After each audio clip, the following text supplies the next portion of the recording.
Alright, Assalamualaikum warahmatullahi wabarakatuh. Selamat sejahtera. 11 pagi. Kita akan mulakan kita punya sesi pembelajaran kita untuk BQS 507 Construction Law 2 kelas 3A. Dia orang di kelas yang saya ajar untuk Construction Law lah. Minggu yang ke-9 tetapi lecture yang ke-8. Hari ini kita akan tengok salah satu daripada tort in construction, iaitu professional negligence. Okey, hari ini kita mulakan dengan silibus baru, silibus yang terakhir. Kita ada 3 minggu untuk kita bicarakan berkenaan dengan tort in construction, silibus yang terakhir. Sebelum sebelum break iaitu sebelum raya hari gawai dengan keamatan, kita dah habis silibus yang kedua iaitu dispute resolution punya silibus. Hari ini kita masuk silibus baru iaitu tort in construction. Hari ini cuma sekejap je, kita akan ceritakan salah satu daripadanya sahaja iaitu professional negligence. Minggu depan kita tengok 2 daripadanya dan minggu satu lagi kita akan tengok 3 daripadanya. Itu pun sekejap-sekejap je. Saya reckon dalam setengah jam salah satu setiap kali kita berjumpa. Okey, insya-Allah kali ini kalau awal kita awal dalam kalau setengah jam lah kita bersiap pasal tak banyak pun nak kena cerita. Okey, alright. Okey, masih lagi pakai saya punya buku booklet yang saya buat dengan Encik Is dengan Encik Azli. Okey, kita akan masuk chapter 5 professional negligence. Okey. Ini adalah basically benda yang kita nak bicarakan. Okey. Kita sebagai QS ada kita acting sebagai agent kepada klien. Kita juga dianggap profesional. Jadi kita ada involve berkenaan dengan negligence. Kalau kita tak bersama, kalau kita tidak membuat kerja dengan betul. Apa yang ada pada QS adalah dia akan membuat agreement dengan klien. Dia ada kontrak dengan klien. Kontrak dia dipanggil memorandum of agreement. Okay, dia akan sign that contract. Dalam kontrak tu dia ada tulis apa yang patut dilakukan oleh seseorang QS dan apa yang tak patut dilakukan oleh seseorang QS. Itu adalah dia punya duties. Dia pun dah belajar lah. Okay, apa yang ada dalam QS, ada 6 basic services dan 6 additional services. Itu yang ada dalam kontrak. Jadi kalau kita tengok duties dia ada dalam kontrak. Okay.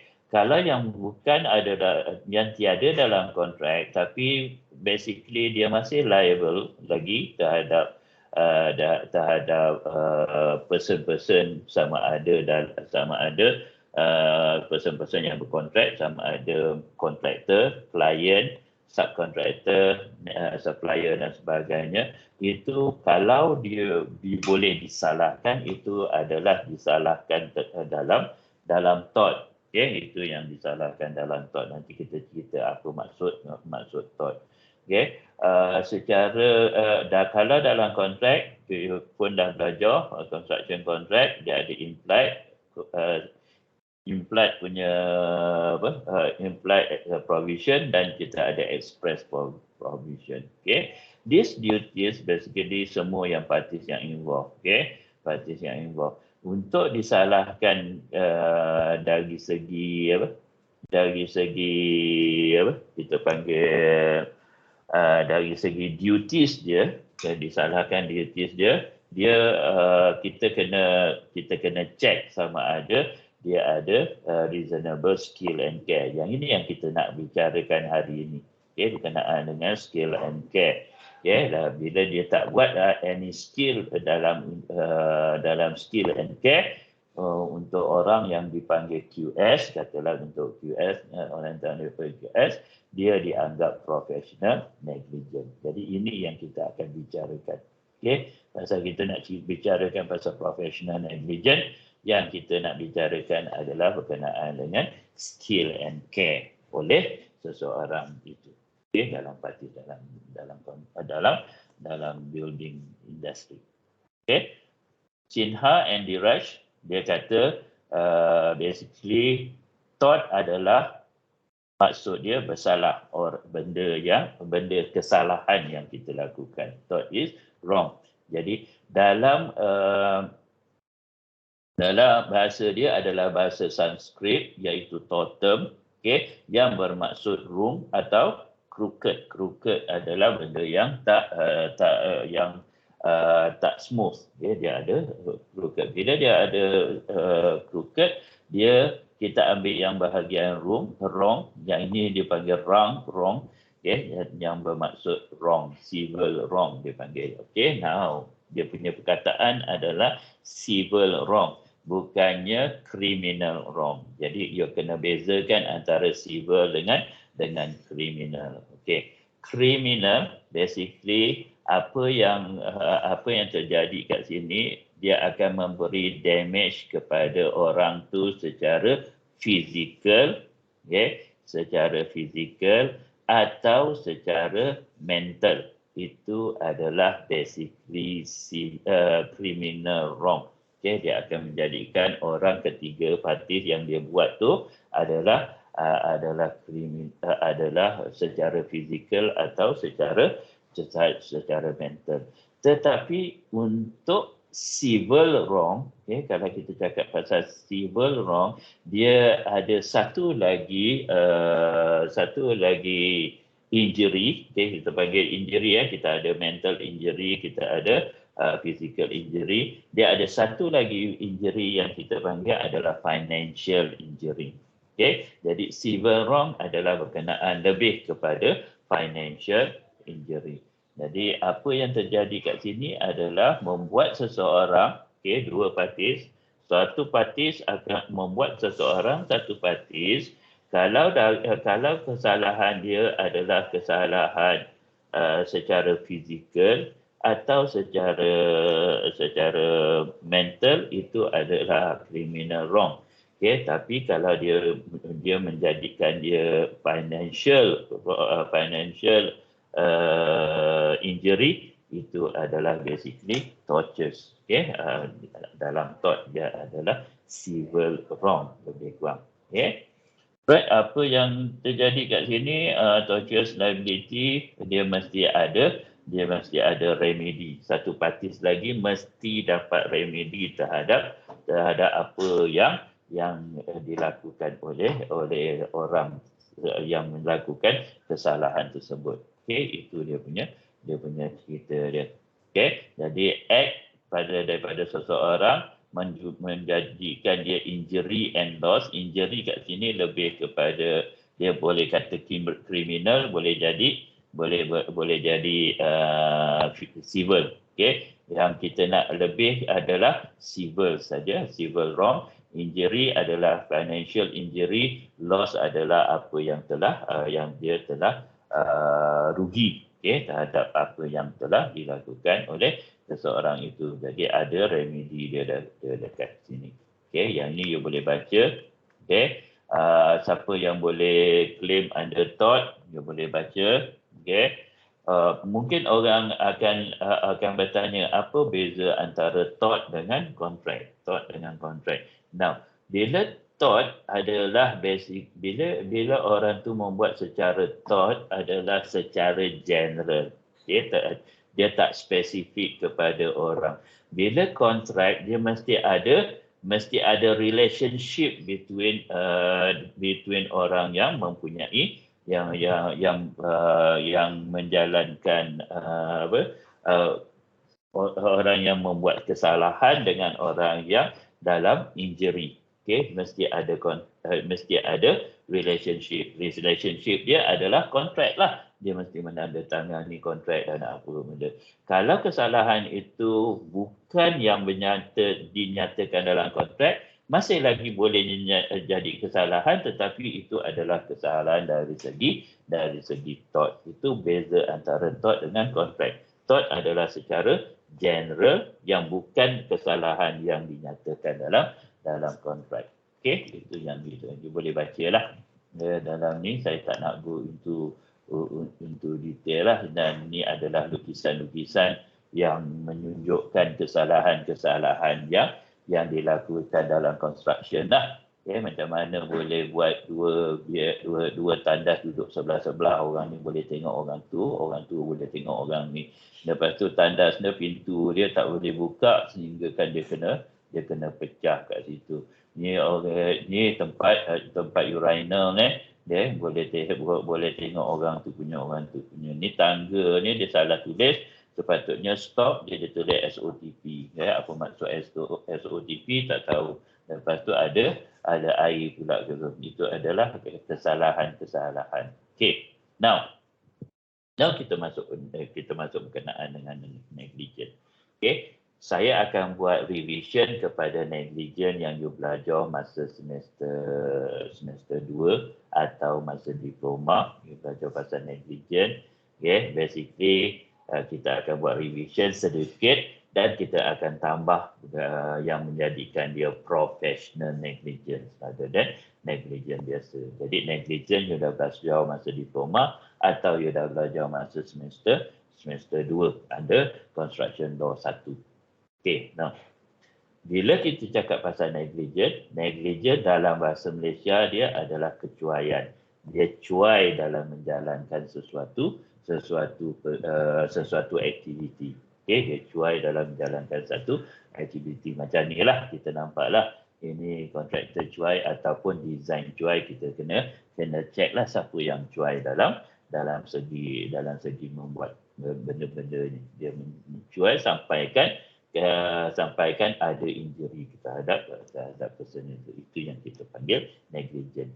Jadi negligence dia mesti consist of 3 perkara. Kalau kita nak buktikan seseorang tu negligent, dia mesti ada 3 perkara. Yang pertama, orang yang cuai tersebut, dia mesti ada duty of care. Dia ada duty of care. Yang pertama is duty of care. Yang kedua, orang yang cuai tersebut dia tidak menjalankan duty of care dia. Dia breach of that duty of care. Dan yang ketiga, oleh kerana dia breach of duty of care, orang lain akan menerima padah, dia akan jadi injury. Dia akan ada remedy terhadap injury. Yang itu kita panggil damages. Damages terhadap kecuaian terhadap breach of that duty. Jadi 3 ini adalah 3 level dalam negligence. Jadi kita tengok, kita buat revision sikit. Duty of care ni contohnya Highland Tower ni. Cerita lama berkenaan dengan Highland Tower. Liability in negligence, duty, breach, cost. Dia ada 3. Yang ini saya panggil damages biasanya. Breach of the duty of care. Apa itu duty? Duty of care, breach, duty of care adalah dia tidak menjalankan apa kerja dia, aktiviti tersebut dengan berhati-hati.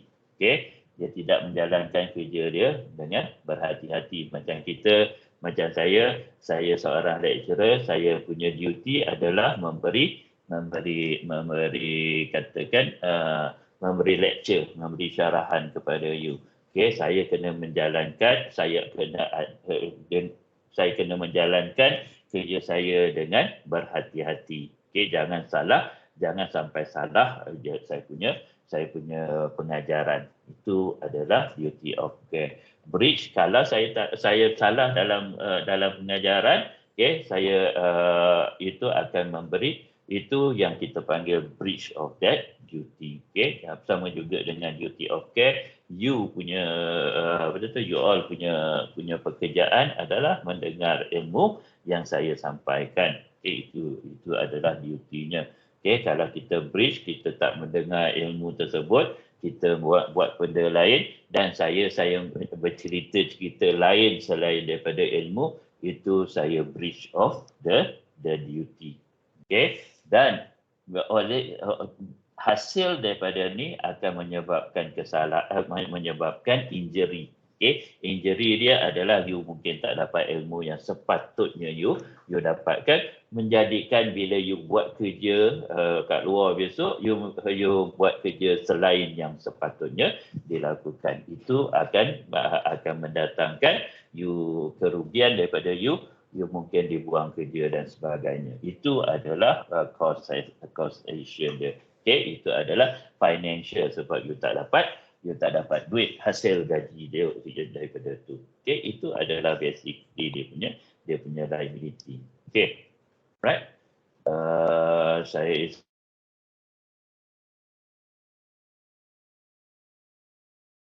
famous punya case. Saya cakap terus terang Todd tak ada akta. Bila kita cakap Todd tak ada akta, apa yang kita akan buat? Kita akan buat presiden dia adalah law cases yang lama-lama. Jadi Todd di antara tempat yang kita akan banyak memperkatakan pasal law cases. Ini baru betul-betul true law. Jadi sama juga dengan duty of care. Bila cerita pasal duty of care, ada satu famous case iaitu boleh kata semua QS boleh tahu ni, iaitu Donohue versus Stevenson. Donohue versus Stevenson adalah, kalau kita tengok gambar rajah ni, senang ialah snail in the bottle. Botol tu macam botol Pepsi yang berbentuk opaque. Dia tak betul-betul round, dia ada bentuk segi, dan dalam dia kita tak berapa nampak. Jadi apa yang dia buat, manufacture of this product, this product dia buat, dia manufacture, dan dia tak tahu bahawa ada snail masuk dalam dia punya produk dan diisi dengan air. Lama kelamaan snail tu akan decompose, dia akan hancur.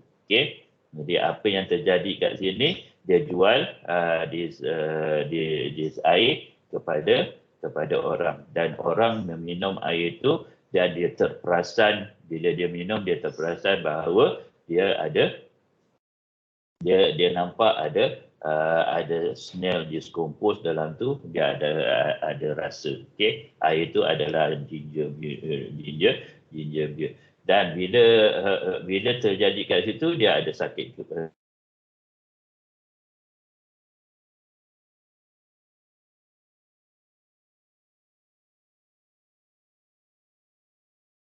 kedai, kepada kedai yang jual. Kedai itu dia kata dia cuma jual, dia tak ada relationship dengan you, dia jual saja. Jadi siapa yang ada relationship adalah basically manufacturer.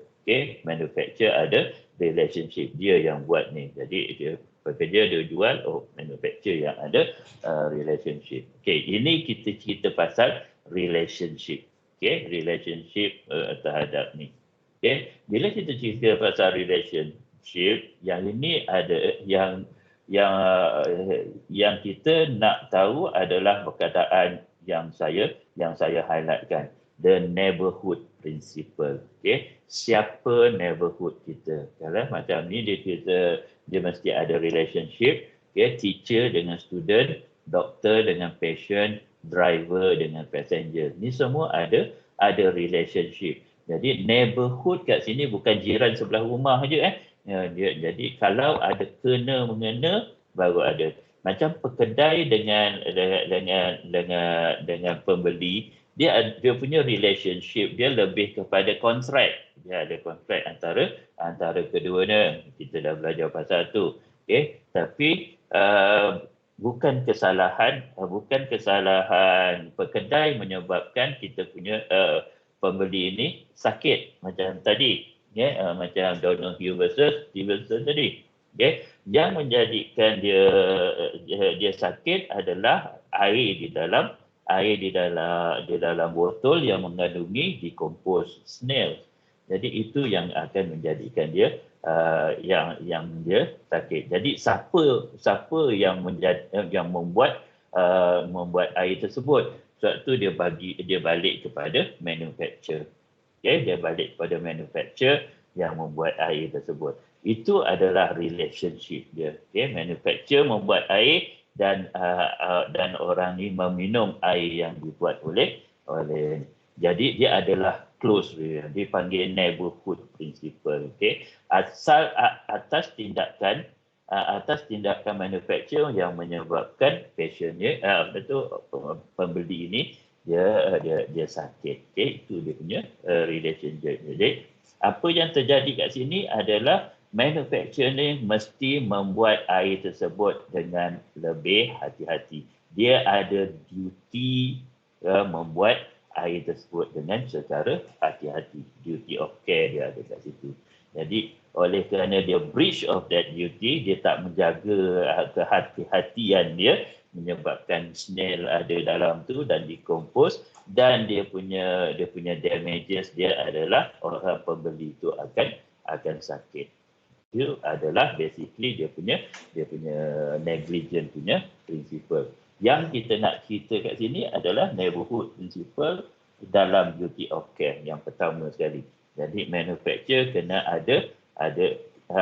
kena membuat air tersebut dengan hati-hati. Jadi kalau you buat baju, you buat produk baju ke, you buat produk apa-apa sekalipun, dia ada duty of care, okay, terhadap orang yang akan membeli baju tersebut. Okay, sama juga dengan saya buat buku, saya kena dalam apa yang saya ceritakan kena dibuat dengan cara berhati-hati. Kalau ada kesalahan kena beritahu cepat bahawa itu adalah kesalahan.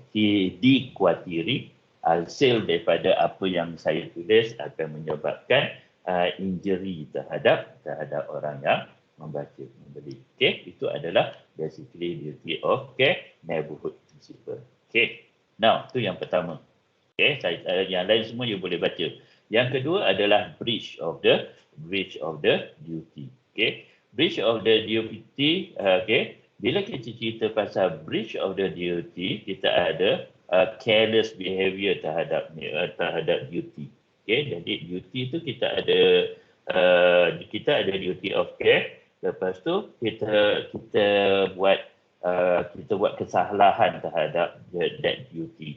Bila kita buat kesalahan terhadap that duty, okay, menyebabkan third party dia akan sakit. Apa yang menjadikan dia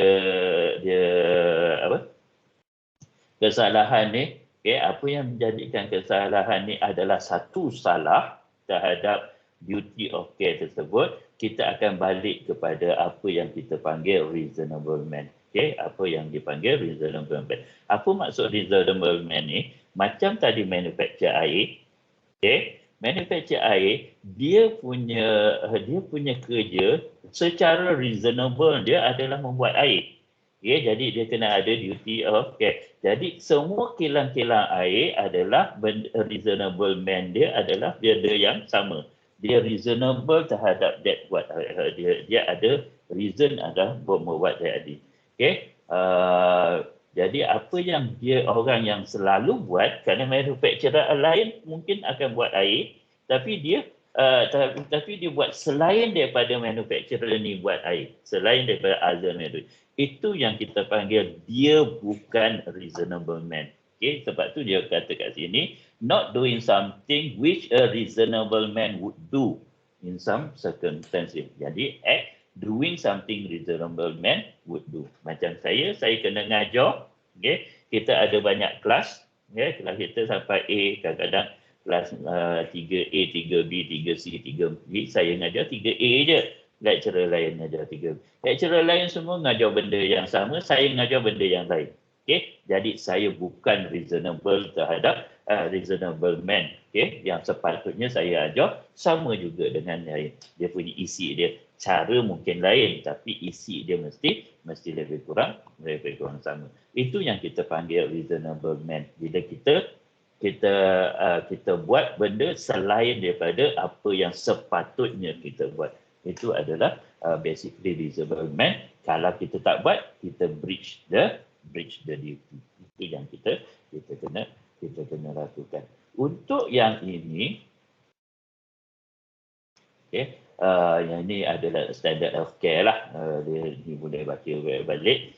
Reasonable person, okay, sama lah reasonable man, reasonable person.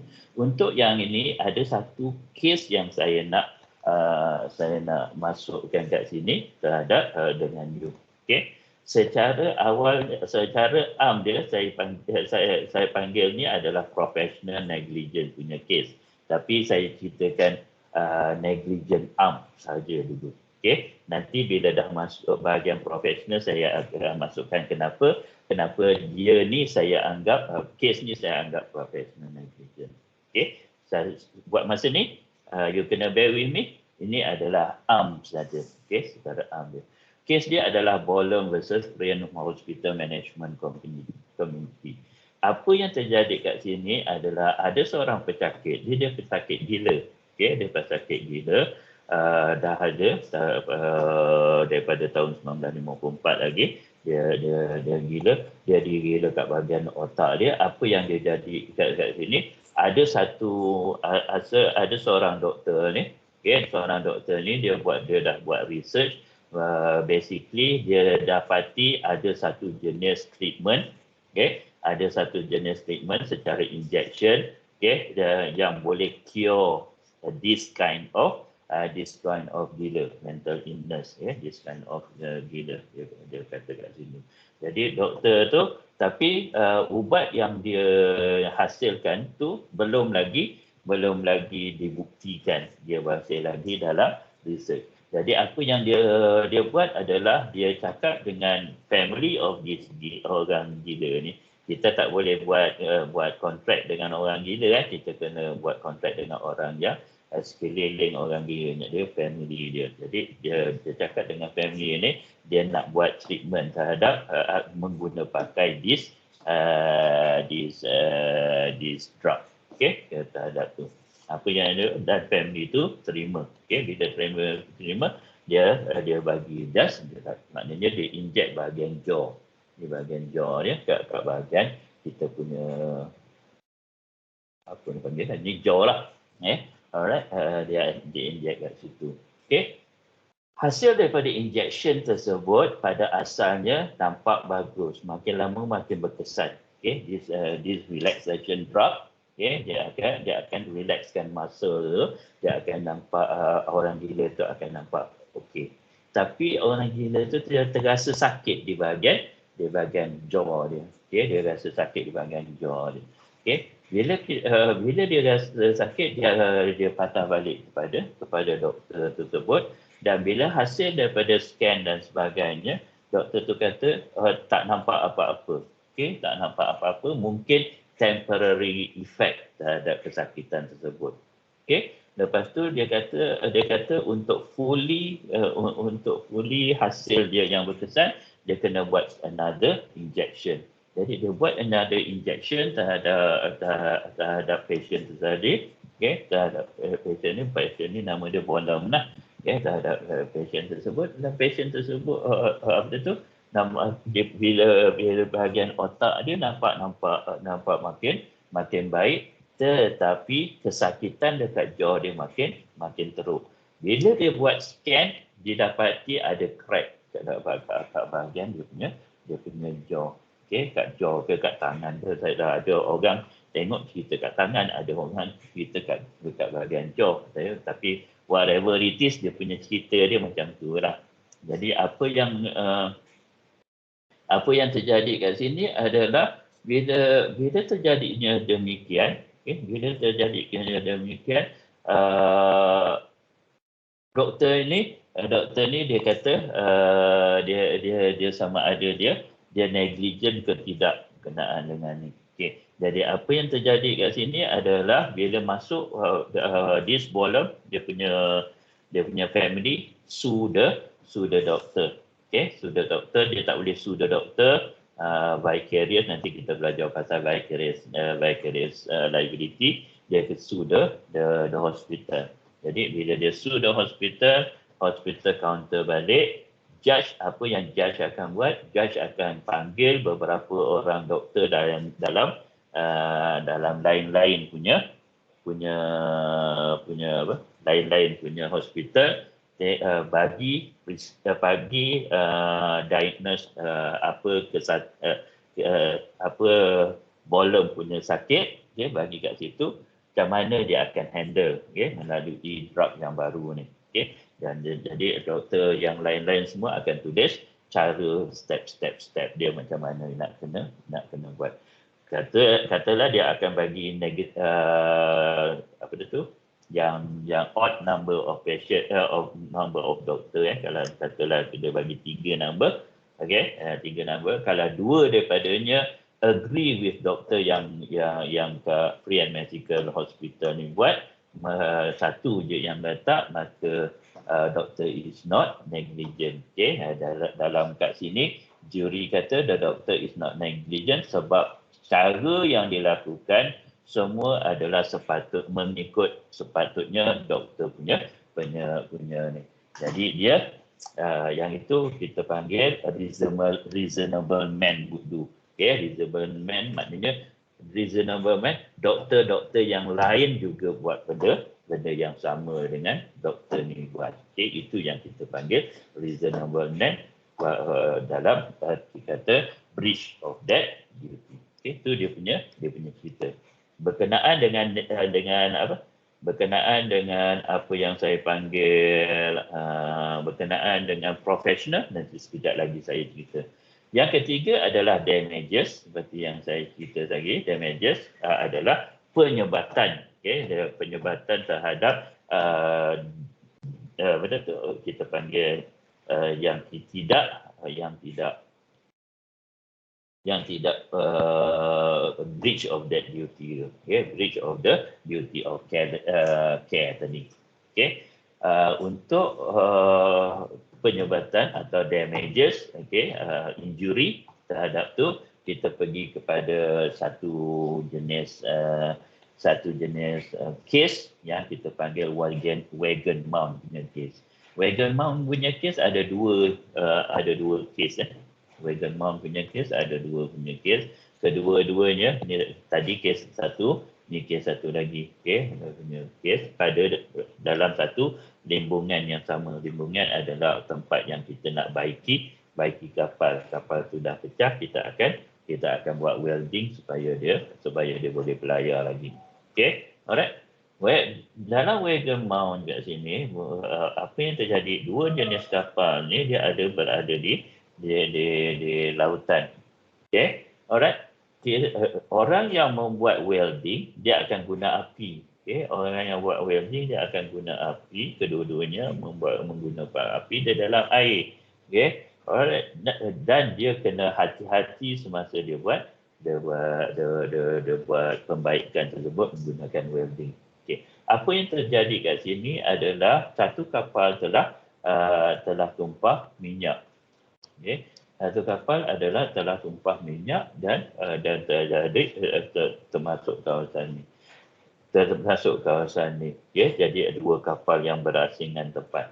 Apa yang terjadi kat situ adalah kapal yang tumpah minyak tu bila kena percikan api, dia akan terbakar. Sama juga dengan kapal ni, dia akan bila kena dengan kapal yang lain yang berdekatan dengan tu, percikan api tu akan membakar kat situ.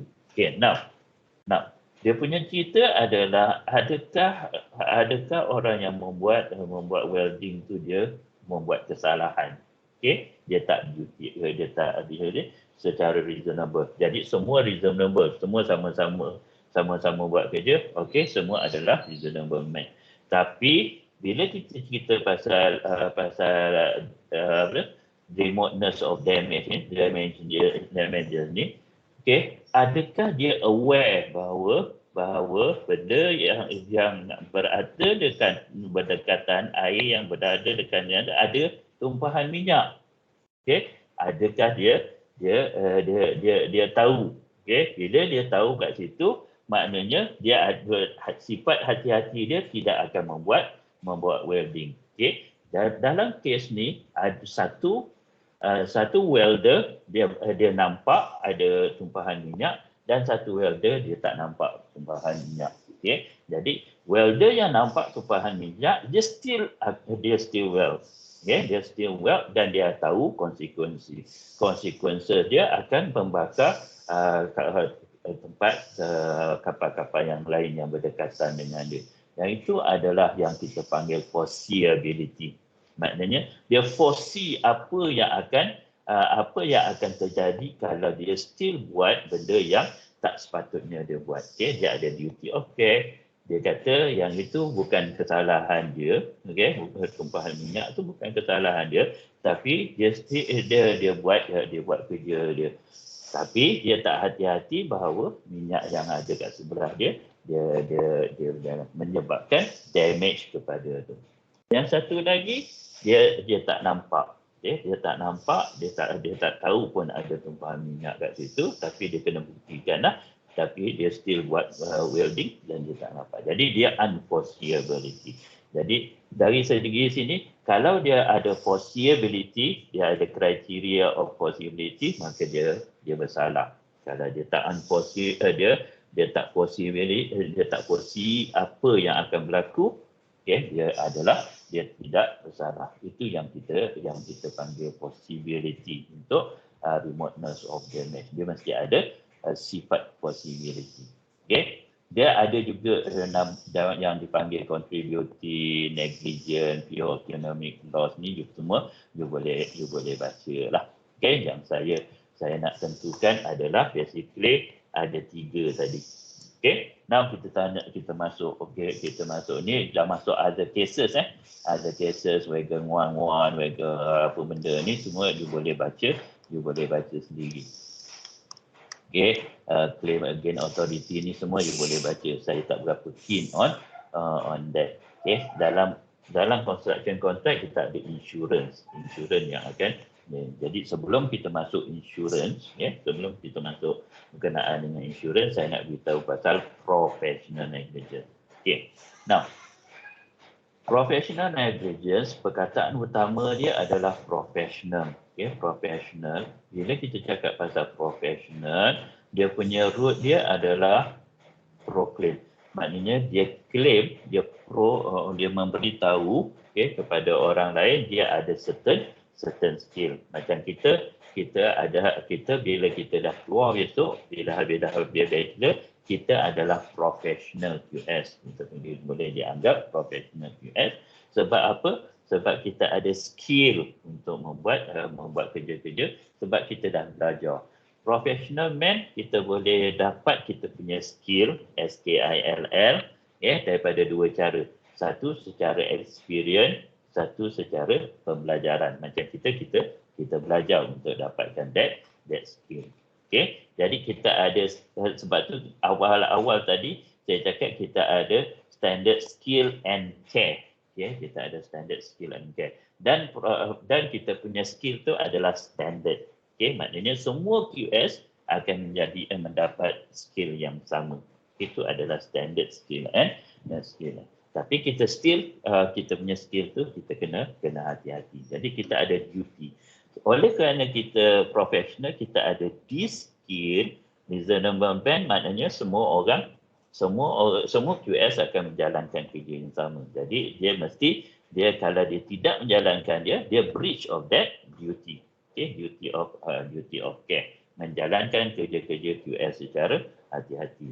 Jadi dia ada tambah. Okay, dia ada tambah kat sini. Jadi apa yang kita ada kat situ adalah dia breach of that duty dan dia kena ada damages. Damages adalah klien mungkin akan rugi, kontraktor mungkin akan rugi sebab kita berada dekat tengah-tengah. Hasil daripada kita breach of the skill. Now, professional adalah berkenaan dengan standard skill yang kita ada. Okay. Untuk membuktikan dia sama juga dengan doktor tadi dalam Bolam versus Brian Medical Center. Okay, untuk membuktikan dia kita kena buat test.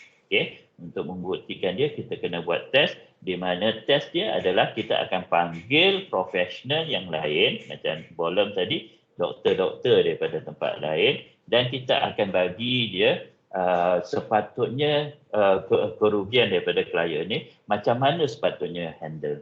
Okay, jadi dia akan bila Dan yang lain tu dia buat prescription dia macam mana jalan cerita doktor dia.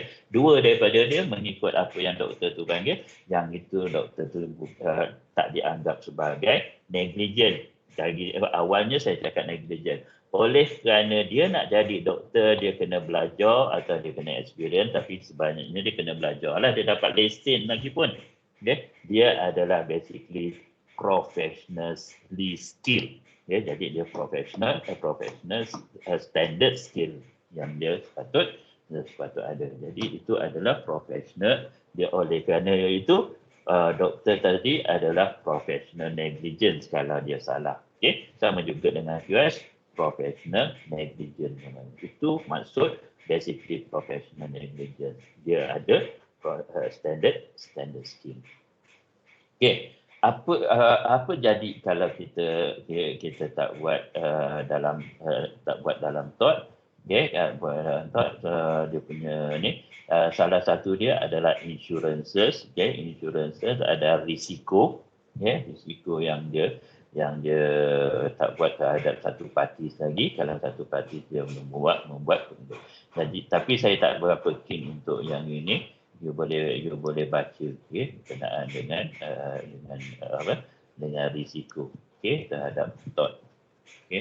Sebab dia banyak cerita pasal risiko ni, dia banyak cerita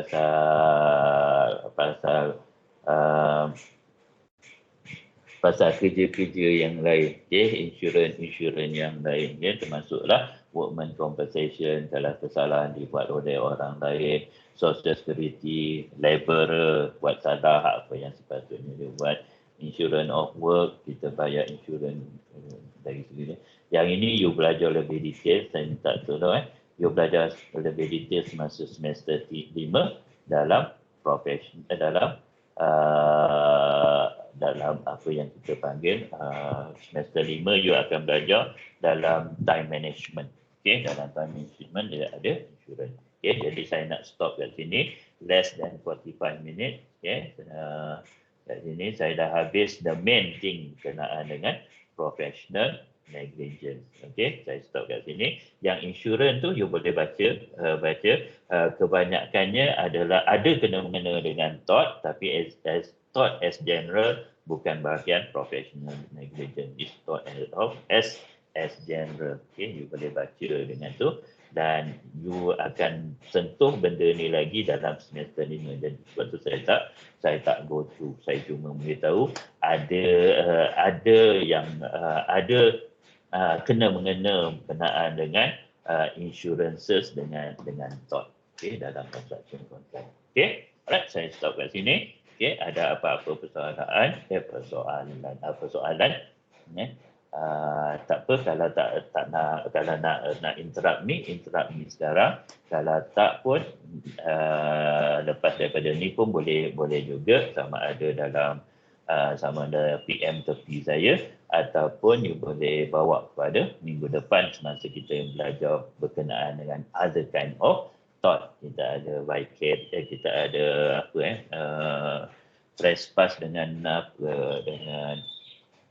occupiers liability rasanya minggu depan. Nanti tengoklah minggu depan punya syllabus dia apa.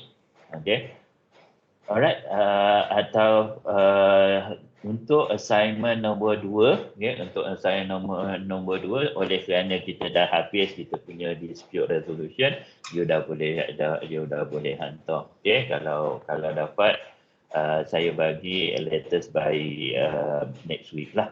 Dia punya penghantaran untuk assignment nombor 2. Assignment nombor 1 you all dah hantar dah kan? Alhamdulillah. Alright. Saya stop kat sini. Saya nak ucapkan terima kasih kepada you all kerana menyediakan segala deria yang ada, mendengar ilmu Allah yang Allah amanahkan kepada saya untuk saya sampaikan. Yang mana benar, yang mana betul, yang mana you faham, itu adalah datang daripada dia. Kalau saya ada kesalahan dari segi sebutan, dari segi cara saya memberi penerangan dan sebagainya, atau buku saya ada kesalahan kat situ, itu adalah kesalahan dan kesilapan saya sendiri. Saya nak minta maaf daripada you all. Harap-harap you all dapat maafkan saya. Okay, insyaAllah kalau saya rasa ada kesalahan yang saya tahu, saya akan perbetulkan dia kemudian. Okay. Semoga kita berjumpa lagi. Harap-harap ilmu Allah ni akan bermanfaat kepada you semasa you menjawab final test minggu ke-14 nanti dan juga waktu you kerja kalau you come across. Okay. Semoga kita berjumpa minggu depan dalam talk yang lain. Akhir daripada saya adalah Assalamualaikum warahmatullahi wabarakatuh. Selamat sejahtera dan terima kasih. Waalaikumsalam warahmatullahi wabarakatuh. Terima kasih, Sir. Sama. Sir. Yes, sir. Okay. Alright. Okay. Thank you, sir. Sama-sama.